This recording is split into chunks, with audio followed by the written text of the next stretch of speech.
जय माता दी, जय मां काली। देव राधा ट्रस्ट की तरफ से सत्यवाणी की प्रस्तुति। मां काली की आराधना कैसे करें, यह प्रश्न मेरे से बहुत लोग पूछते हैं कि हम मां को प्रसन्न कैसे करें। मां काली ही हमारी आराध्या है।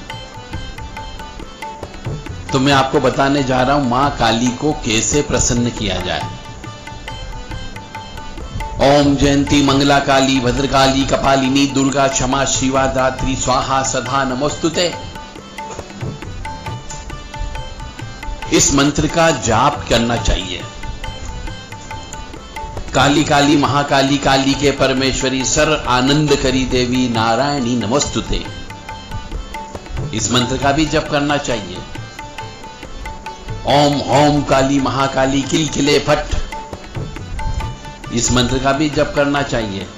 और क्रीम कालिकाय नमः, इस मंत्र का भी जप करना चाहिए।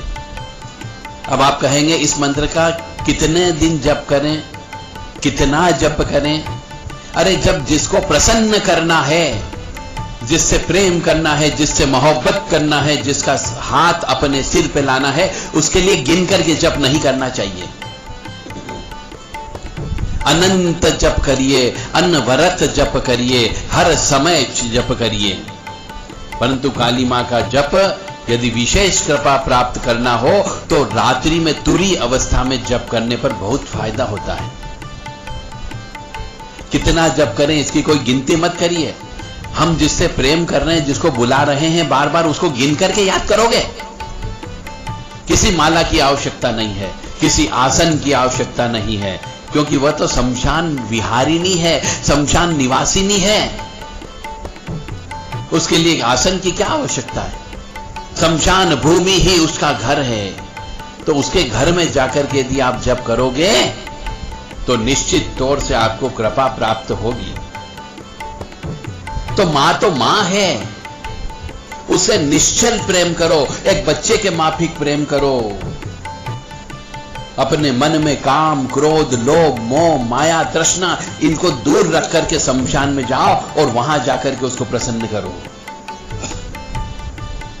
उससे मांगो मत, वह तो स्वयं जानती है कि आपको क्या चाहिए, सब कुछ देगी। वह प्रकृति है, वह ईश्वर है, वह सब जगह है, हर कण कण में वह व्याप्त है। क्योंकि जो भी चीज उत्पन्न हुई है वह अवश्य समाप्त होगी, चाहे वो पेड़ हो, पौधा हो, जीव हो, जंतु हो, फल हो, कोई भी चीज हो। तो वो तो सबको समाप्त करने वाली है, संहारिणी शक्ति है। तो हर जगह वो व्याप्त है, क्योंकि जो भी उत्पन्न हुआ है उसे समाप्त होना ही होना है। वो तो हर जगह व्याप्त है। उसकी चमचागिरी करो, उसकी आराधना करो, उसकी स्तुति का गान करो, उसके अष्टोत्तर शतनाम का गान करो, उसके सहस्त्र नाम का गान करो।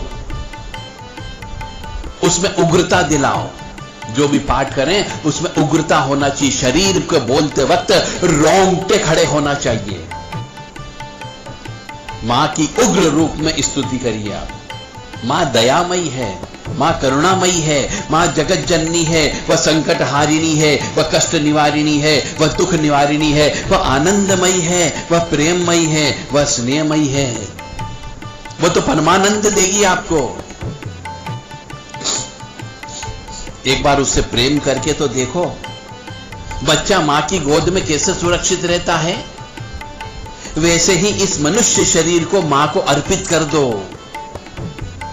उसको समर्पण कर दो, उसको त्याग कर दो, उसके चरणों में सर्वस्व न्योछावर कर दो। इतना रोना चाहिए, इतना तड़पना चाहिए कि मां आपको आकर के गोदी में उठा करके अपने स्तन से आपको दुग्ध पान कराए। इतनी भक्ति आप में होना चाहिए, इतनी तड़प होना चाहिए। अब मां को प्रसन्न करने के लिए नींबू की माला मां को चढ़ाते रहना चाहिए। अब कब चढ़ाना चाहिए ये तो उसमें लिखा हुआ है कि मां के कुछ विशेष दिन होते हैं, उन दिनों में जाकर के मां को नींबू की माला अवश्य चढ़ाएं। जैसे 4 नवदुर्गा होती, चारों नवदुर्गा में आप चढ़ाएं। कृष्ण पक्ष की अष्टमी का दिन होता है, शुक्ल पक्ष की अष्टमी का दिन होता है, अमावस्या का दिन होता है और पूर्णिमा का दिन होता है। यह दिन मां को विशेष पसंद है। तो नींबू की माला आपको चढ़ाना चाहिए, लौंग की माला आपको चढ़ाना चाहिए, खोपरे गोले की माला आपको चढ़ाना चाहिए, गुलाब के फूल की माला आपको चढ़ाना चाहिए, मखाने की माला आपको चढ़ाना चाहिए। मां को सुगंध बहुत पसंद है, इत्र बहुत पसंद है मां को, और काला भूत या जन्नतुल फिरदौस इस प्रकार का तेज सुगंध वाला इत्र उनको बहुत पसंद है। वो उनके ऊपर अवश्य चढ़ाइए। मां को नींबू बहुत पसंद है, रोजाना नींबू की बलि अवश्य देना चाहिए और पचरंगी मिठाई भी साथ में अवश्य भेंट करें। रोजाना दोनों समय सवेरे शाम कपूर जला करके उसके ऊपर लौंग का भोग अवश्य लगाना चाहिए। रोजाना एक स्तुति उग्र रूप में अवश्य बोलना चाहिए। शिव तांडव स्तोत्र मां के सामने बोलने से वो मां बहुत प्रसन्न होती है, क्योंकि कोई भी स्त्री है यदि उसके सामने उसके पति की बड़ाई करोगे तो वह अवश्य प्रसन्न होती है। इसी प्रकार से मां भी एक स्त्री है, उसके पति श्री भोलेनाथ हैं, तो भोलेनाथ की स्तुति भी उनके सामने आप बोलोगे तो मां बड़ी प्रसन्न होकर के तन्मयता के साथ में सुनती है और आशीर्वाद प्रदान करती है। मां के त्रिशूल में नींबू लगाना चाहिए और मां का जो भी मंदिर है वहां पे त्रिशूल अवश्य होना चाहिए, कलश की स्थापना अवश्य होना चाहिए, एक खड्ग अवश्य होना चाहिए और खप्पर भरा हुआ होना चाहिए।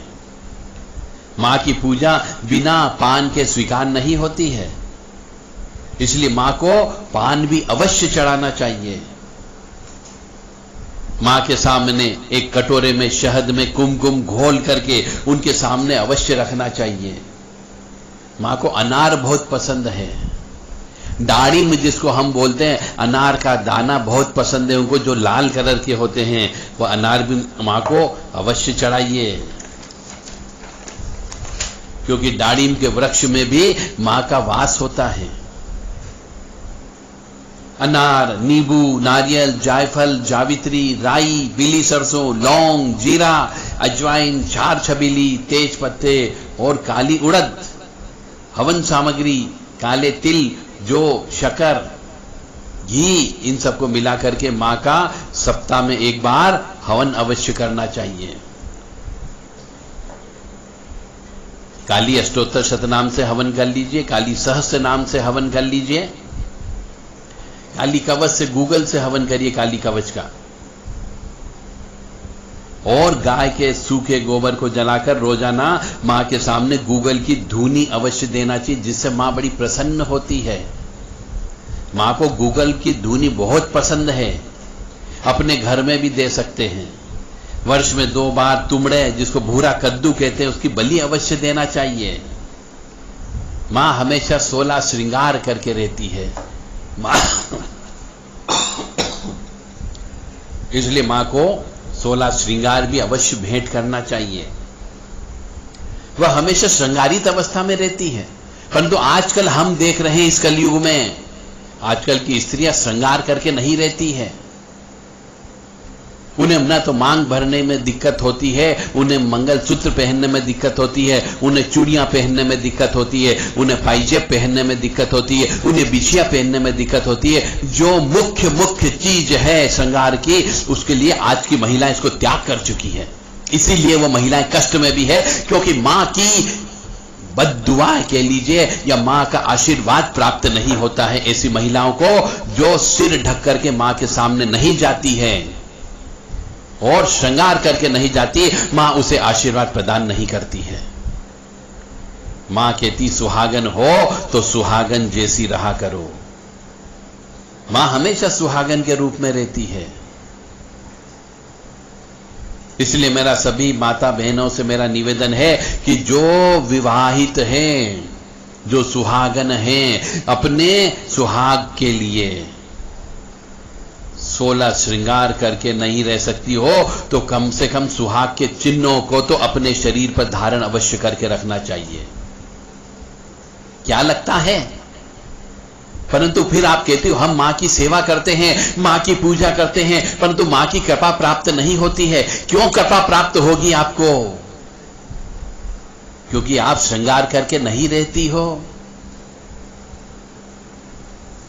हर सुहागन स्त्री को मांग भर के रखना चाहिए, बिंदी अवश्य लगा के रखना चाहिए, मंगलसूत्र गले में धारण करके रखना चाहिए, चूड़ियां अवश्य पहनना चाहिए और पैरों में पायल और उंगलियों में बिछियां अवश्य पहनना चाहिए। जब भी किसी मंदिर में जाती हो तो अपने सिर के ऊपर पल्लू या चुनरी अवश्य रखना चाहिए, अन्यथा मां की कृपा प्राप्त नहीं होती है। मां को हम इसीलिए तो चुनरी चढ़ाते हैं। चुनरी क्यों चढ़ाई जाती है? जब मां को आप चुनरी चढ़ाते हो, इसका मतलब कपड़ा वस्त्र देते हो उनके सिर पर ढकने के लिए, तो आपको भी अपने सिर के ऊपर वस्त्र ढकना चाहिए। और मां की कृपा प्राप्ति के लिए भैरव जी की सेवा करना भी अत्यंत आवश्यक है। उनको शराब, मांस, दही बड़े और जायफल का भोग देते रहना चाहिए। वर्ष में एक बार मां को बलि भी देना चाहिए। यदि प्रसन्नता चाहते हो और मां की सिद्धि चाहते हो, मां की पूर्ण कृपा चाहते हो, तो बलि अवश्य आवश्यक है। क्योंकि मां को खून हो गया, रक्त हो गया या लहू वो पीती है, और जब तक मां को रक्त नहीं पिलाओगे वह प्रसन्न नहीं होती है। जासौन के फूल, गुड़हल के फूल या जवा फूल एक ही चीज है, नाम अलग अलग है। वह अवश्य चढ़ाना चाहिए जो लाल कलर के होते हैं।